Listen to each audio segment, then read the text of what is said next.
Lesson 35. Our desires lead to enlightenment. Bonnô soku bodai. Bonnô soku bodai is a Buddhist principle which means, our desires lead to enlightenment, the sufferings of birth and death lead to nirvana. As we can see, this principle has two parts. This Onkikutten will only concern the first part of the said principle, our desires lead to enlightenment. In the understanding of people ignorant of Buddhism, the Buddha Dharma is a practice of static meditation leaning on austerities in a perspective of hatred or even destruction of society and human life. Can we eliminate all desires? The answer is obviously no. In reality, desires and life are intimately linked. They are so intertwined with each other that in Buddhism desires constitute the driving force for attaining Buddhahood. Desires and life are intimately linked. I said earlier that desires cannot be eliminated. In Buddhism, what exactly does this notion of desires cover? The notion of desires, which constitute a set of negative mechanisms of life, are susceptible to a classify into 5 desires. Desires, a set of negative mechanisms of life in Buddhism. The negative mechanisms of existence are constitutive of desires and illusions, hatred, arrogance, mistrust, fear taken in their entirety, as a source of spiritual and physical suffering that constitute an obstacle to the attainment of Buddhahood.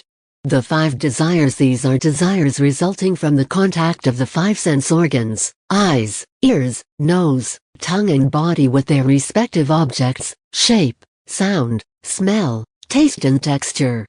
Of the symbolization of desires in Buddhist sutras and writings. In Buddhist sutras and writings, desires are symbolized by hungry demons with enormous heads and mouths, while their throats are extremely narrow. Anything that makes any true satisfaction impossible. This image was used by the Buddha to lead his disciples to renounce their excessive attachments to material things, changeable things par excellence. Note that in Japanese, earthly desires are designated by the term Bonnô. Of the impossibility of eliminating desires in reality, desires cannot be eliminated. Desires are drives inherent in human life. They are indispensable to all aspects of life. Example 1. The desire to cure men of their illnesses is the basis of advances in medicine. 2. The desire to alleviate or even tackle transport bottlenecks has led to the modernization of means of transport. 3. The need to understand man, his place in the world, life after death is at the base of the rise of social sciences, religions, literature and the arts. The list is not exhaustive. As we can see, if the elimination of desires were possible, humanity would run to ruin. This ruin would be that our Jambudvipa, the southern continent, would become abiotic, lifeless. In the Gosho, the granting of new lands, the Daishonin is perfectly in agreement with the idea that desires are inherent to human existence. To speak thus, of your new lands, could pass for an excessive interest in earthly desires, but such desires are natural in mere mortals. Moreover, there is a way to become Buddha without eliminating them.